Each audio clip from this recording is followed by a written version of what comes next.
हरिः ओम हरिः ओम हरिः ओम।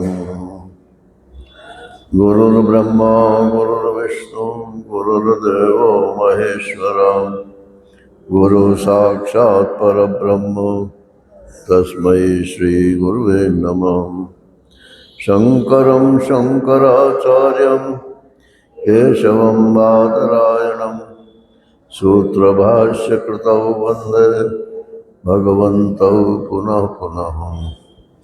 ईश्वरो गुरुरात्मेति मूर्तिभेद विभागिने व्योमवद्व्याप्तदेहाय दक्षिणामूर्तये नमः। कृष्णाय वासुदेवाय हरये परमात्मने प्रणतक्लेशनाशाय गोविन्दाय नमो नमः। गोविन्दाय नमो नमः। हरिः ओम। नारायण नारायण नारायण नारायण। गीता अध्याय 3 श्लोक संख्या 4।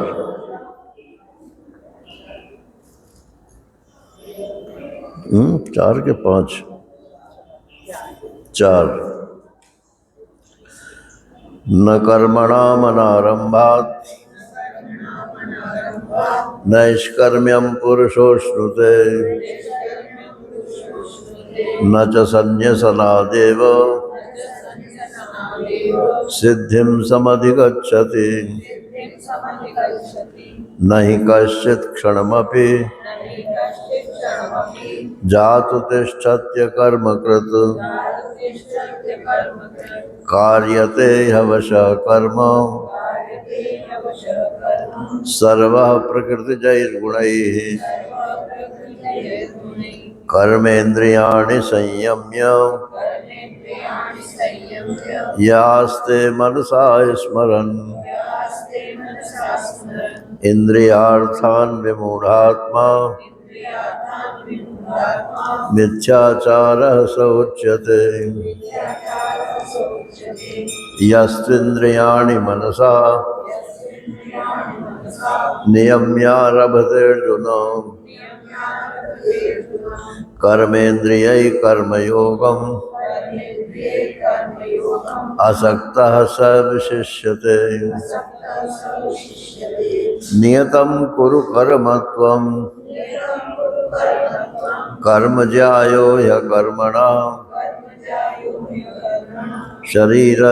शरीरयात्रापि च ते न प्रसिद्ध्येद कर्मणः। यज्ञार्थात् कर्मणोऽन्यत्र लोकोऽयं कर्मबन्धनः। तदर्थं कर्म कौन्तेय मुक्तसंगः समाचर। हरिः ओम।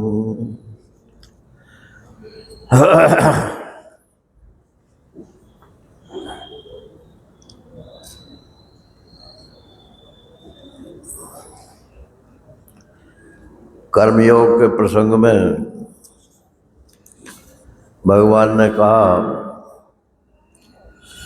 कि 2 निष्ठाएं हैं, एक कर्मयोग की एक ज्ञान योग की। ज्ञान योग की निष्ठा बुद्धि प्रधान लोगों के लिए है और कर्मयोग की निष्ठा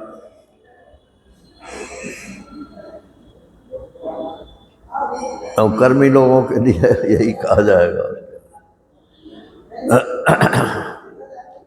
जिनको कर्म और कर्म फल से प्रेम है उनको कर्मयोग की निष्ठा। दोनों का जो लक्ष्य है, उद्देश्य है, वो तो है एक। ज्ञान योग की निष्ठा वाला जो है वो सत्वगुण रजोगुण तमोगुण इन तीनों गुणों से ऊपर उठना चाहता है और आत्मस्वरूप में स्थित रहना चाहता है। और जो कर्मयोगी है, चूंकि वो इसके काबिल नहीं है, इसलिए वो कहता है कि भाई मैं तो ठीक है अपनी इंद्रियों से ही काम करूंगा, लेकिन कभी ना कभी मैं भी वहां पहुंच जाऊंगा।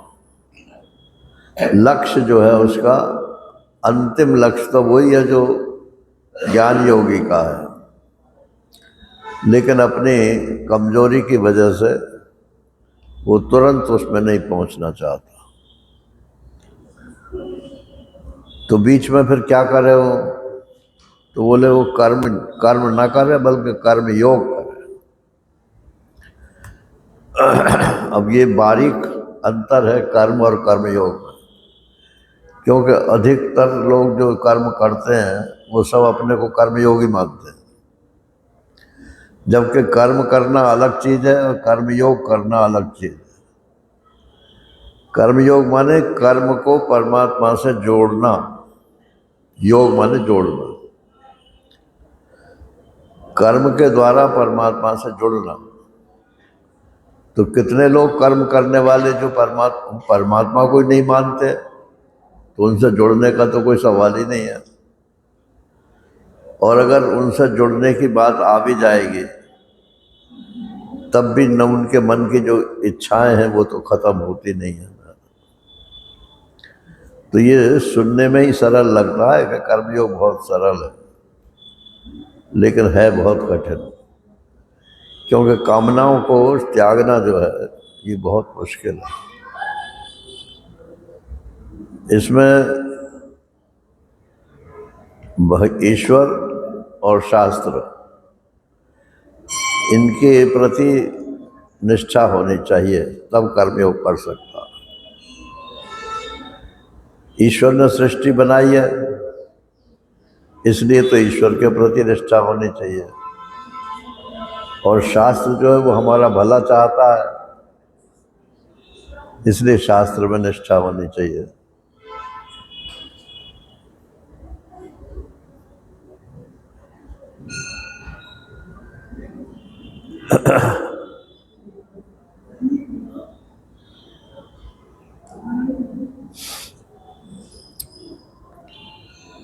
ज्ञान योग जो है वो स्वतंत्र है,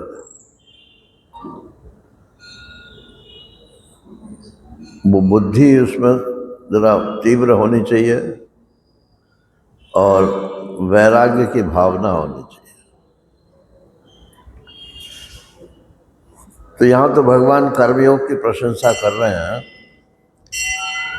कि न कर्मणाम, ये चौथा श्लोक है, न कर्मणाम अनारंभात नैष्कर्म्यम पुरुषोष्ण। ये बड़ा महत्व, इसमें जो शब्द आए हैं वो पारिभाषिक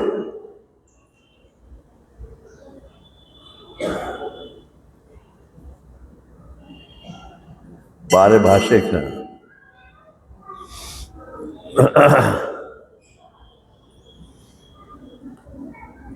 कर्मों का आरंभ किए बिना कोई भी पुरुष नैष्कर्म का लाभ नहीं ले सकता। अब कर्म किसको कहते हैं, आरंभ किसको कहते हैं, नैष्कर्म किसको कहते हैं, और अश्नुते और पुरुष, ये पांच शब्द हैं और पांचों के पांचों पारिभाषिक शब्द।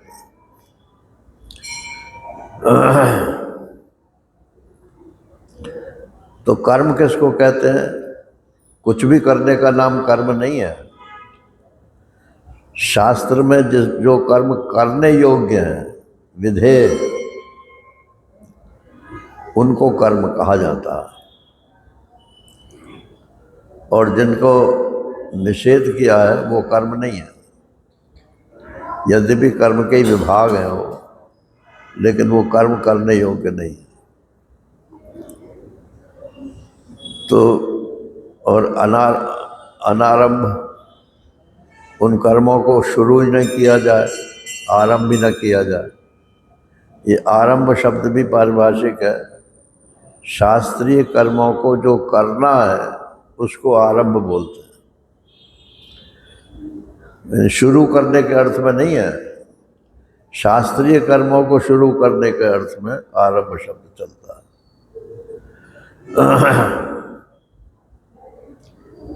12वें अध्याय में है ना,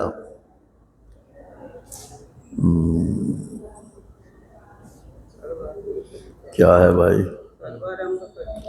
सर्वारंभ परित्यागी। हाँ, सर्वारंभ परित्यागी, तो सब आरंभों का त्याग करने वाला वो भक्त है।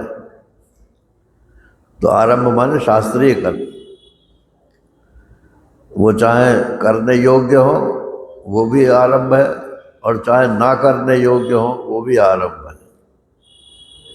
ना करने योग्य हैं उनको तो करता ही नहीं है, और जो करने योग्य हैं उनको भी नहीं करता। जो भगवान का भक्त है, तो भक्त होने पर भी वो ज्ञान की कोटि में ही आ जाता। तो न कर्मणाम अनारंभात नैष्कर्म्यम। नैष्कर्म किसको कहते हैं? कर्म जिसमें कर्म होते हुए कर्मों का अभाव हो जाए, माने कर्म की क्रिया तो हो लेकिन उसका फल उत्पन्न ना हो, बंधन उत्पन्न ना हो। ये कोई भी कर्म कर रहे हैं उसमें बंधन जरूर होता है।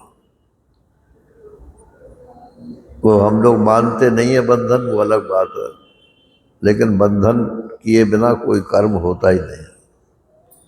तो नैष्कर्म जो है उसको कहते हैं कि कर्म तो हो लेकिन बंधन ना हो।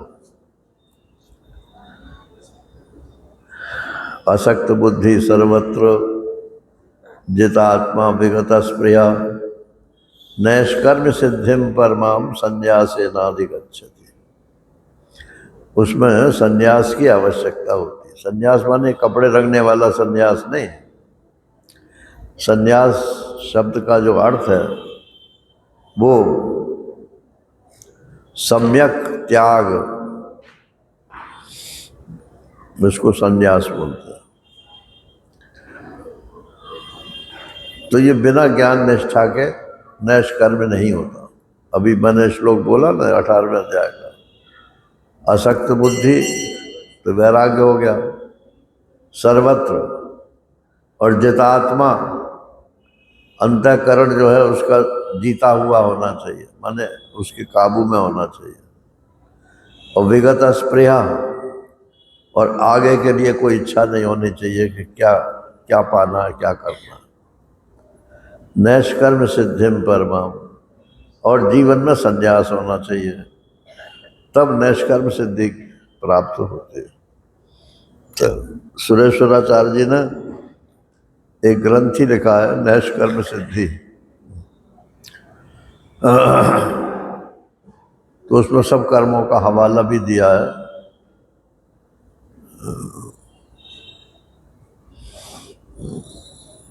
सबसे पहला ग्रंथ उनका नैष्कर्म सिद्धि है।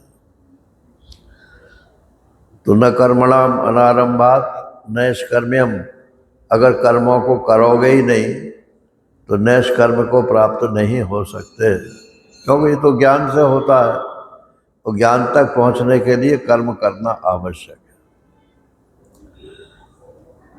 कौन से कर्म करना आवश्यक है?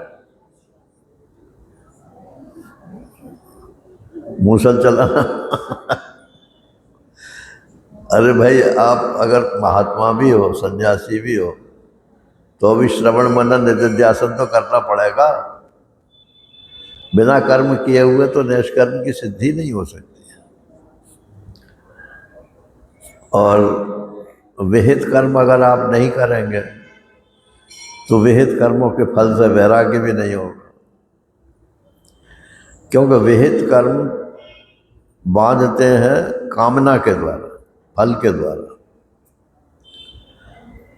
आप विहित माने प्रेस्क्राइब्ड, जो शास्त्र ने आपके लिए प्रेस्क्राइब किए हैं वो उन कर्मों को करते तो हैं, मगर फल उसका चाहते हैं। तो वो नैष्कर्म में नहीं ले जाएगा। कर्म हो लेकिन फल ना चाहे। और पुरुष माने पुरुषार्थी, जो इसी जीवन में या तो कर्म करके परमात्मा को प्राप्त करना चाहता है या तो ज्ञान के मार्ग से चल करके परमात्मा को प्राप्त करना चाहता है। अश्नुते भोग करता है।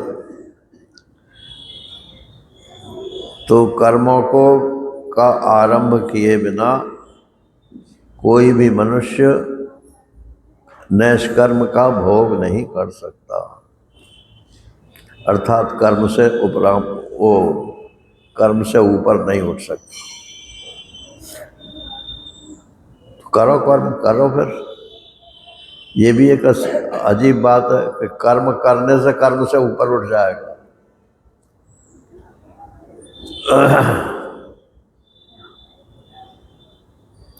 तो तुलसीदास जी की चौपाई है ना, वो मल के धुलाई मलाई के धोए। कपड़े में आपको मैल लगा हुआ है तो दूसरा मैल लगा दो तो कपड़ा धुल जाएगा क्या? और मैला हो जाएगा। लेकिन अपने महाराष्ट्री कहते हैं कि कपड़ा के ऊपर मैल लगा हुआ है तो साबुन का मैल लगा दो और फिर दोनों मैलों को धो दो तो कपड़ा उज्जवल हो जाएगा। एक ही मैल को धोने के लिए एक मैल लगाओगे और दूसरों को धोओगे नहीं तो कपड़ा मैला का मैला ही रहेगा। इसलिए कुछ भी करो आखिर में त्याग जरूर करना पड़ता है। न च संन्यासनात्, और जो कर्म हम कर रहे हैं उनको छोड़ दें। बहुत से लोग मतलब परेशान हो जाते हैं कर्म करते करते, तो कहते हैं यार छोड़ो, संन्यास ले लो इससे। तो बोले संन्यास लेने मात्र से न सिद्धिम समधिगच्छति, सिद्धि को प्राप्त नहीं हो सकता। सिद्धि माने अंतःकरण की शुद्धि। ये सिद्धि भी पारिभाषिक शब्द है। स्वे स्वे कर्मणा, क्या है? स्वे स्वे कर्मणि अभिरत, स्वे स्वे कर्मणि अभिरत, हाँ, संसिद्धिम लभते नर। स्वे स्वे कर्मणि अभिरता संसिद्धिम लभते नर। अपने अपने कर्मों में लगे हुए रहते हुए संसिद्धि को प्राप्त कर लेता है। संसिद्धि माने अंतःकरण की शुद्धि। लेकिन विनोबा भावे हो, चाहे वो कोई भी भावे हो, जो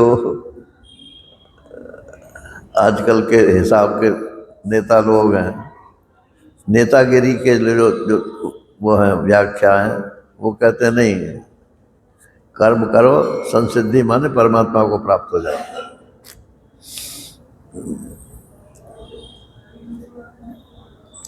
तो न च संन्यासनात्, संन्यास कर देने मात्र से सिद्धि को प्राप्त नहीं हो सकता, अंतःकरण की शुद्धि नहीं हो सकती। तो बोले अभी तो संन्यास के तो बहुत गुण गाते हो और यहाँ कह रहे हो कि संन्यास के बिना, संन्यास से भी वो सिद्धि प्राप्त नहीं होगी। तो भाष्यकार ने कहा कि केवल संन्यास से नहीं प्राप्त। केवल आप संन्यास आश्रमी हो गए तो उससे अंतःकरण की शुद्धि नहीं होगी। वो भी एक शुद्धि का परिचय तो देता है, लेकिन वो अशुद्धि का भी परिचय देता है। आपने संन्यास क्यों लिया? अगर क्यों का उत्तर कुछ आता है कि इसलिए लिया, सिवाय परमात्मा की प्राप्ति के अगर कुछ और उद्देश्य से संन्यास लिया है तो वो अंतःकरण की शुद्धि नहीं करेगा।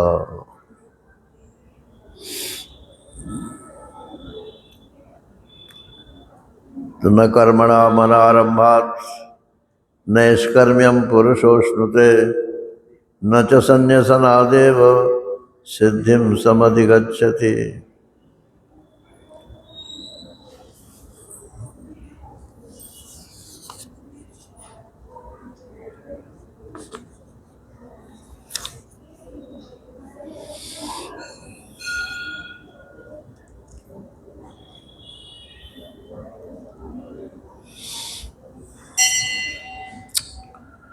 अब इतना जोर भगवान कर्म के ऊपर क्यों दे रहे हैं? इसलिए दे रहे हैं कि मनुष्य सत्वगुण, रजोगुण, तमोगुण इन तीनों से घिरा हुआ है और इनको हटाने का जो उपाय है वो इन्हीं के द्वारा है। अगर रजोगुण हटाना चाहते हैं, रजोगुण माने क्रिया, तो विपरीत क्रिया करनी पड़ेगी। अब यदि तमोगुण हटाना चाहते हैं तो आपको रजोगुण में आना पड़ेगा। यदि सत्वगुण हटाना चाहते हैं तो आपको गुणातीत ज्ञान मार्ग में आना पड़ेगा। ये भगवान की भक्ति है, समाधि है, ये सब सात्विक है। इनसे निकलने के लिए आपको ज्ञान मार्ग में आना पड़ता है, नहीं तो इसी में घूमते रहते हैं। नहीं क्षणमपि जातु तिष्ठत्य कर्मकृत कार्यते यवशः कर्म सर्वः प्रकृतिजैर्गुणैः। अब ये भी एक डिबेटेबल श्लोक है। नहीं कश्चित क्षणमपि, कोई भी व्यक्ति एक क्षण भी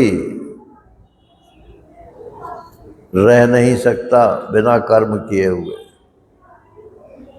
100 में से 100 आदमी इसी श्लोक को जो है दिखाते हैं। देखो कर्म करना कितना जरूरी है। कोई आदमी बिना कर्म किए रह नहीं सकता। तो भाष्यकार ने कहा कि इसमें सबके लिए नहीं है, ये अज्ञानी लोगों के लिए है। अज्ञानी मनुष्य जो है वो बिना कर्म किए हुए रह नहीं सकता, लेकिन ज्ञानी मनुष्य तो गुणातीत हो जाता है। वो तो तीनों गुणों से ऊपर उठ जाता है। गुणैर्यो न विचाल्यते, ये गीताई का वाक्य है। गुणों से वो विचलित नहीं होता है। तो इसलिए वो अगर बिना कर्म किए हुए रहता है तो इसमें क्या ताज्जुब की बात है। लेकिन अज्ञान रहते हुए बिना कर्म किए हुए नहीं रह सकता।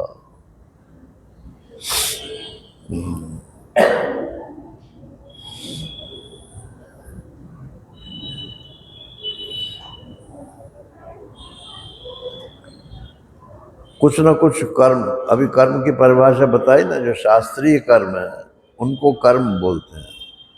लेकिन यहाँ जो है ये कर्म, ये शास्त्रीय कर्म के बिना नहीं है, ये शास्त्रीय वाला नहीं है। कोई भी क्रिया के बिना कोई मनुष्य नहीं रह सकता। कार्यते ह्यवशः कर्म सर्वः प्रकृतिजैर्गुणैः। सभी लोग जो हैं प्रकृति के गुणों के द्वारा मजबूरन, अवशः, जबरदस्ती कर्म में लगा दिए जाते हैं।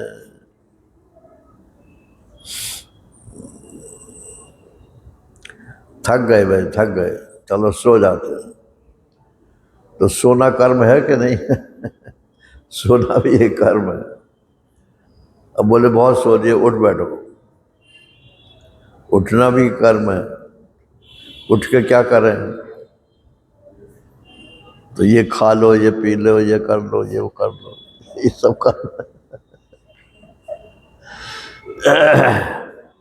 कोई सात्विक व्यक्ति होगा तो कहेगा चलो उठ गए तो भगवान का भजन कर लो, वो भी एक कर्म है। समाधि लगा लो, ये भी एक कर्म है। सब कर्म ही कर्म है। बिना कर्म किए हुए मनुष्य रह नहीं पाता। लेकिन यदि कोई नैव किंचित करोमीति युक्तो मन्येत तत्ववेद, जो तत्ववेदता है वो तो करते हुए भी नहीं करता। शांत बैठा है तो भी ठीक है, वो कर्म कर रहा है तो भी ठीक। तो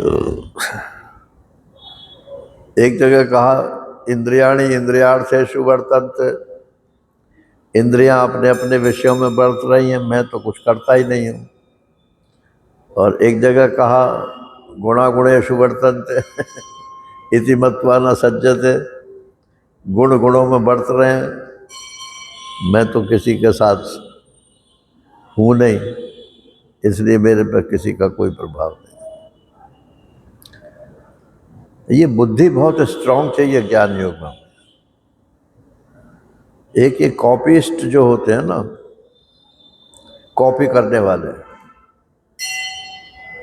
एक वृंदावन में हमारे मित्र भी थे, सत्संगी भी थे,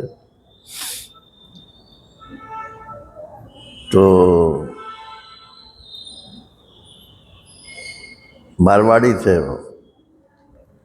अब जयदयाल गोविंदका जी के उपदेश से वो वानप्रस्थी हो गए। पत्नी उनकी बेटे के पास रही और वो वृंदावन में आए। वृंदावन में 16-17 साल रहे। तो पहले तो बड़े त्याग वैराग्य से रहे, नए नए जोश में था। फिर उनका भाई कोई अच्छी जगह पे था, वहाँ जगन्नाथपुरी या भुवनेश्वर में, तो उसने एक मकान बनवा, यहाँ फ्लैट बनवाया वृंदावन में, और कहा कि भाई साहब आप इस फ्लैट में रहो, अब ये छोड़ो, छोटा सा कमरा ले रखा है। अब वो आ गए वहाँ पर, तो मेरे से बोले कि मैंने एक गद्दा खरीद लिया फोम का। मैंने एक साथ तुम्हारे में चेंज हो गया, अभी तक तो जो है दरी के ऊपर सोते थे, अब फोम का गद्दा ले लिया। तो बोले मैंने 8 इंच बड़ा मोटा गद्दा लिया। मैंने कहा 8 इंच तो बहुत मोटा होता है भाई। अरे बोले हमारे महाराज जी 4 इंच के पर सोते थे, तो हम कोई महाराज जी से कम हमारे महाराज जी माने स्वामी अखंडानंद जी महाराज के लिए कहता। वो उनका डायरेक्ट शिष्य नहीं था वो, मगर वो सबको ऐसे ही मानता था वो।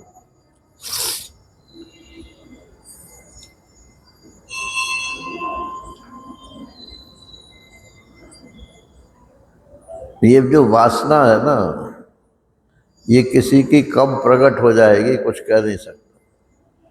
16-17 साल जो आदमी तपस्या में रहा हो, वानप्रस्थी जीवन में रहा हो, और उसके मन में 8 इंच गद्दे की आ गए, और फिर हुआ ये भगवान की जैसी इच्छा कि एक दिन वो गिर पड़े और वो हड्डी टूट गई उनकी। तो उनका भाई आके निभा ले गया, और फिर वहीं उनका लड़का काशी में था, तो काशी में जाके मौत हुई। मैंने कहा चलो वृंदावन में मौत नहीं हुई तो काशी में हो गई, एक ही बात है, कोई बात नहीं।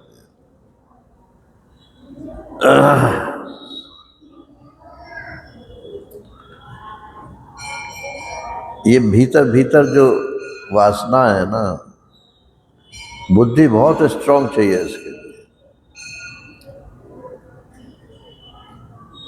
हमें नहीं चाहिए, नहीं चाहिए, नहीं चाहिए, नहीं करना, नहीं करना, नहीं करना।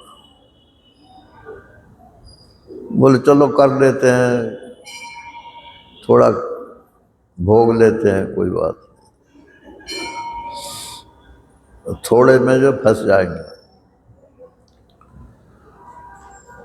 तो कार्यते ह्यवशः कर्म सर्वः प्रकृति जैर गुण ही, प्रकृति के जो गुण हैं उनके द्वारा जबरदस्ती सब लोग जो है कर्म में लगा दिए जाते हैं, लेकिन सब लोगों में मतलब ज्ञानियों को छोड़कर।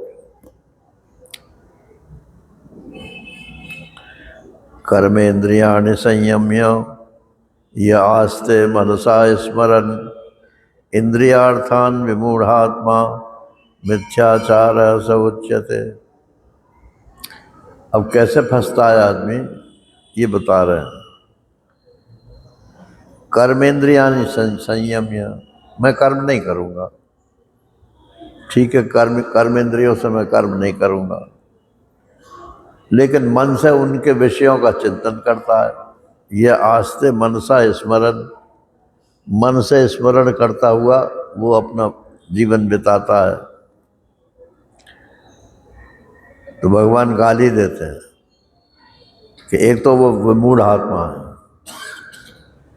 इंद्रियार्थ विमूढ़ आत्मा, वो बुद्धि जो है उसकी भटक गई, और दूसरा वो मिथ्याचार है, पापी है कुछ और दिखाता कुछ है। भीतर तो भोग की इच्छा है और बाहर दिखाता है कि मैं विरक्त हूँ। कर्मेंद्रियाणि संयम्य, कर्मेंद्रियों का तो संयम कर लिया उसने, रोक लिया। या आस्ते मनसा स्मरण, लेकिन उनके विषयों का मन से चिंतन करता है। वो इंद्रियार्थान विमूढ़ात्मा, इंद्रियों के अर्थ माने विषय जो हैं, उन पांचों विषयों के द्वारा वो विमूढ़ हो गई है, उसकी बुद्धि भटक गई है और वो मिथ्याचारी है, पापी है, उसको पाप का फल भोगना पड़ेगा। 13वें अध्याय में भगवान ने जो 20 साधन ज्ञान के बताए, उसमें पहला तो है अमानित्वम और दूसरा है अदम्भित्वम। तो अमानित्व तो है कि जो गुण मेरे में है उसकी मैं रिकॉग्निशन चाहता हूँ। अगर मैं मान लो विद्वान हूँ तो लोग मुझे विद्वान जाने माने, ये मानित्व, मानीपना। तो अगर कोई तत्व ज्ञान चाहता है तो उसे अमानी होना पड़ेगा।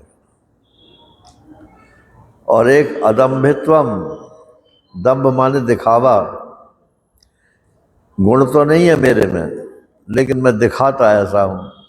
10-5 श्लोक रट लिए और उन्हें लच्छेदार भाषा में बोल दिया तो लोगों ने ताली पीट दी, बहुत बढ़िया बहुत बढ़िया बहुत बढ़िया। बस आसमान पर चढ़ गया उसका मन, मैं बहुत बड़ा विद्वान। ये दम्भ है नारायण। सबसे बड़ा दम्भ जो है वो यही है कि मेरे में ये गुण, सॉरी, ये अवगुण नहीं है। ऐसा प्रदर्शन करना, मेरे में अवगुण नहीं है, मेरे में सब गुण ही गुण है। सबसे बड़ा दम्भ है।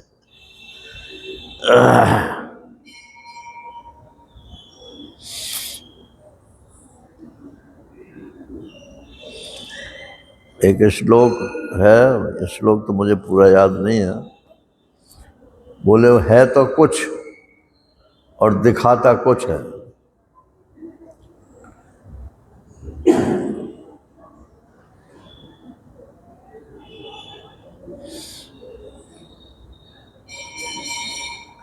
आजकल तो पकड़े भी जा रहे हैं लोग। कोई बड़ा अफसर बनकर लूट रहा है, कोई मिलिट्री का ऑफिसर बनकर लूट रहा है। और जब तक ना पकड़े जाएं तब तक ठीक है, जब पकड़े जाते हैं तो जेल की हवा खानी पड़ती है।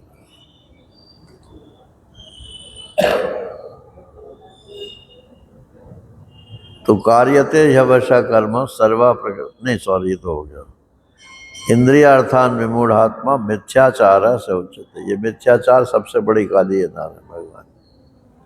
भगवान को मिथ्याचार पसंद नहीं है। आप जैसे हो वैसे के वैसे ही भगवान के सामने खड़े हो जाओ, हे भगवान मेरे में कोई गुण नहीं है, आप मुझे अंगीकार कर लो तो बढ़िया, चाहता तो मैं हूँ मैं आप।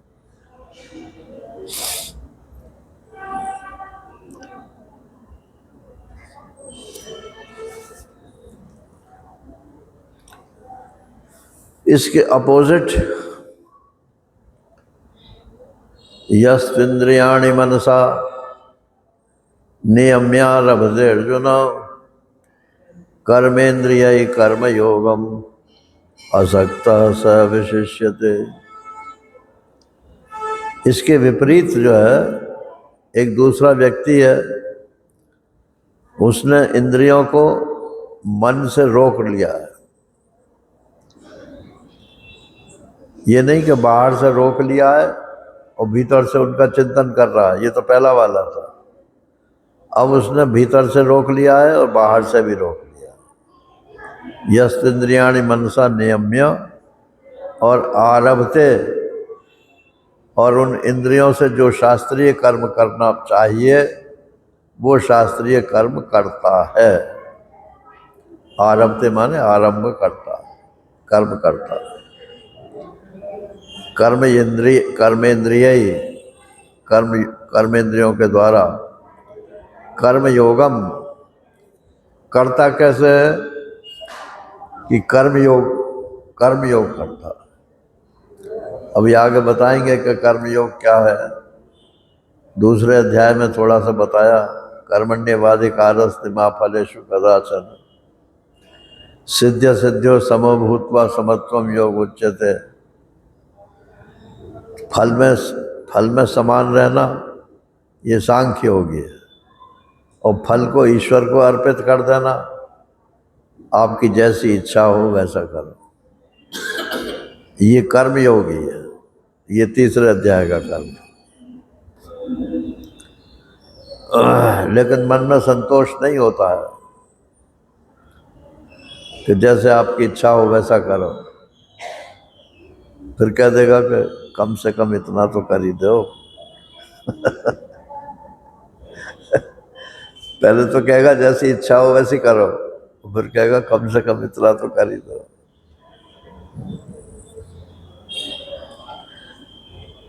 रामकृष्ण परमहंस जी जो थे, उनको जीभ का गले का कैंसर था, तो दूध नहीं पी पाते थे, और वो शक्ति के उपासक थे, तो देवी जी से उनकी बातचीत भी होती थी। तो एक दिन उन्होंने शक्ति से कहा, नहीं, नरेंद्र ने कहा कि जब आप देवी से बात करते हो तो कम से कम इतना तो कह दो कि दूध तो भीतर पी लें। अब वो या तो उनके कहने से या उनके मन में आ गई, जैसे भी हो, महापुरुष तो महापुरुष ही होते हैं। तो ऐसा बताया अगले दिन कि उन्होंने विवेकानंद में नरेंद्र में डांट मारी कि तेरे कहने से मैंने देवी के सामने कह दिया और मुझे नीचा देखना पड़ा।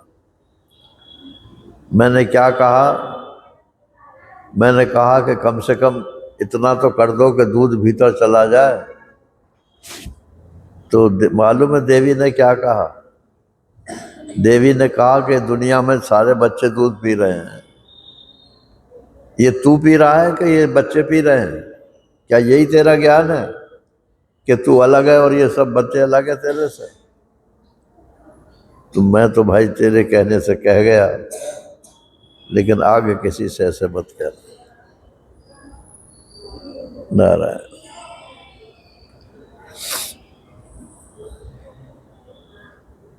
दूसरी बात यह है कि गीता में भगवान बिल्कुल बुरा नहीं मानते यदि आप अपनी व्यथा उनके सामने प्रकट करते।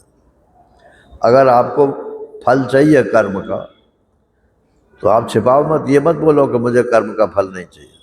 आपको हमें ये इस कर्म का ये फल चाहिए, कृपा करके आप उस फल को दे दीजिए,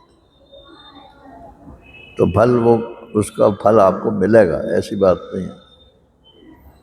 मांगो ईश्वर से ही और किसी से नहीं, बस इतनी कंडीशन। ये अनेक देवी देवताओं से जो मांगते हैं ना, किसी ने कहा कि महाराष्ट्र की सुनाई हुई बात है, किसी ने किसी महिला से कहा कि तुम्हारे पति की आमदनी तो है नहीं,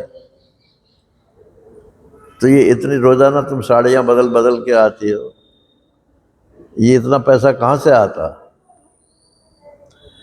तो बोले पति की तो आमदनी नहीं है, लेकिन मुझे जब साड़ी की जरूरत पड़ती है तो पड़ोसी से कह देती हूँ, पड़ोसी मुझे साड़ी दे देता। अब आप इसका मतलब तो समझ ही गए होंगे, ये तो व्यभिचार हुआ ना।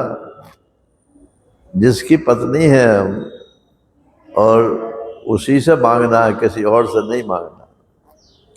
तो जो हमारा इष्ट है, उस इष्ट के अतिरिक्त किसी और देवी देवता के चक्कर में नहीं फंसना। उसकी सिद्धि की सुंडी उसके पीछे चले गए, उसकी सिद्धि की सुंडी उसके पीछे चले गए।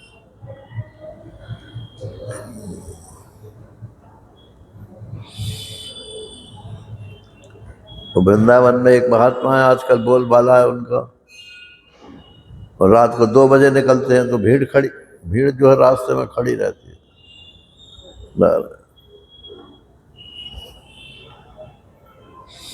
अब मालूम है क्या कहते हैं लोग, कुछ तो होगा ही उनमें, तभी तो इतनी भीड़ इकट्ठी होती है।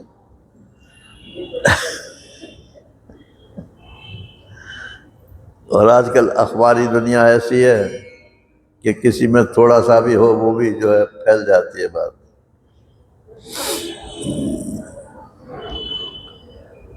तो यह कर्म योग ही कर्म योगम, कर्म इंद्रियों से वो कर्म योग करता है, लेकिन इंद्रियों को मन से रोक करके करता है।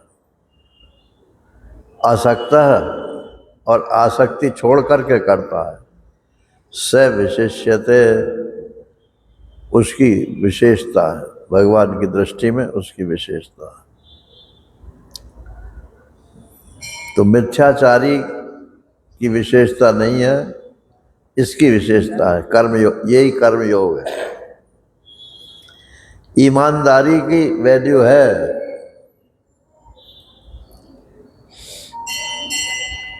नियतम कुरु कर्मत्वम कर्म ज्यायो ह्य कर्मणः शरीर यात्रा पिचते न प्रसिद्धेद कर्मणा। इसलिए हे अर्जुन, नियतम कुरु कर्मत्वम, तुम नियत कर्म करो। नियत माने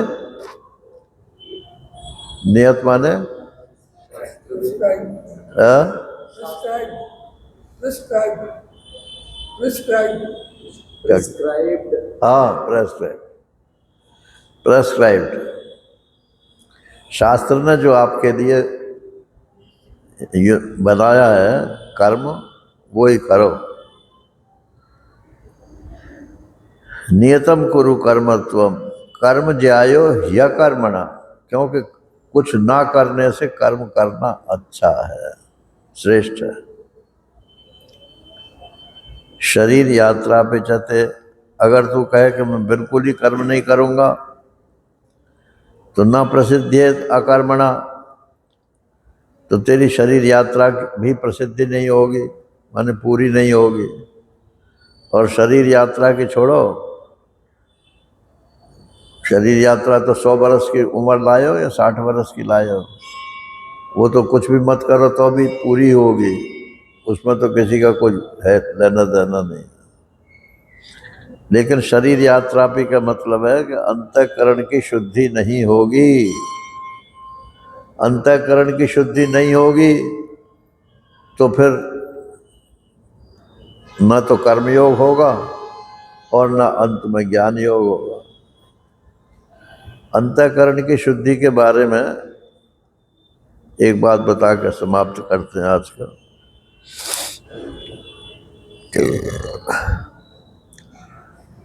दो अशुद्धियां हैं अंतःकरण की।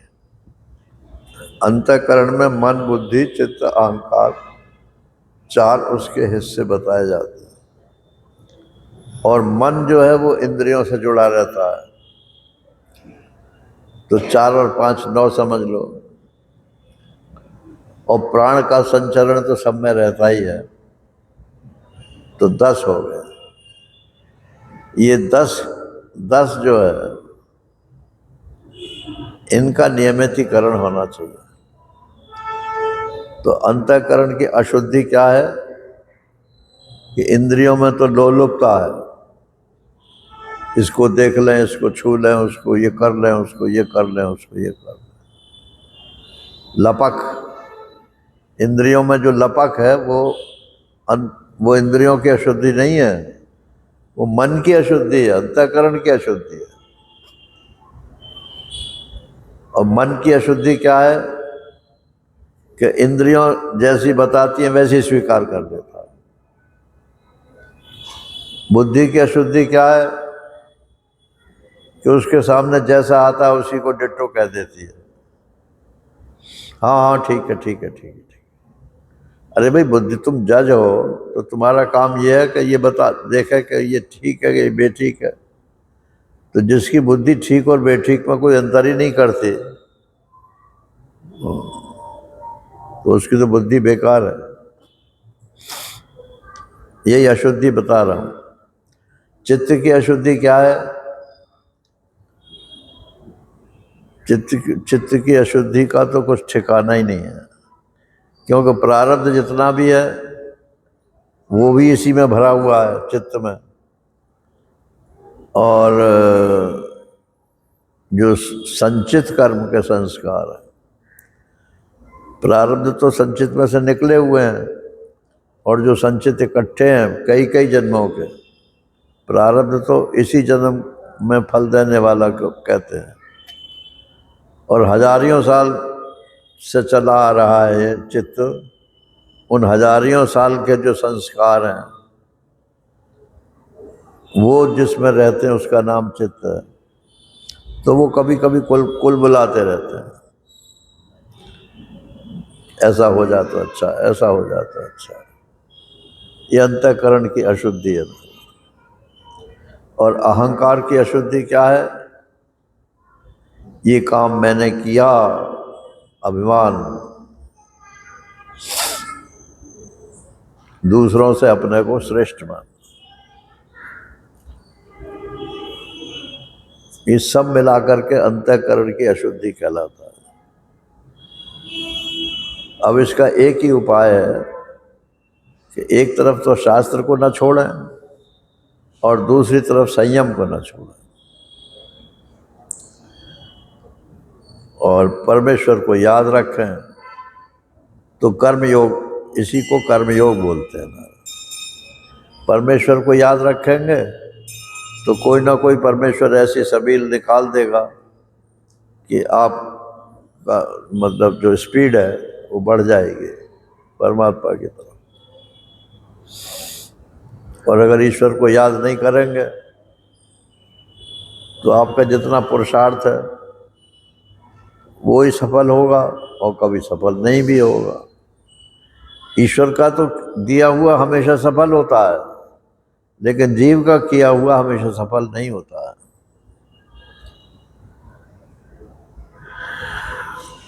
तो कह रहे हैं कि नियत कर्म करो।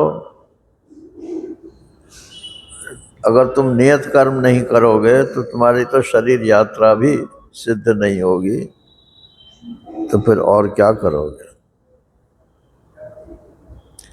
यज्ञार्थात् कर्मणोऽन्यत्र लोकोऽयं कर्म बंधनः तदर्थम कर्म कौन्तेय मुक्त संघ समाचर।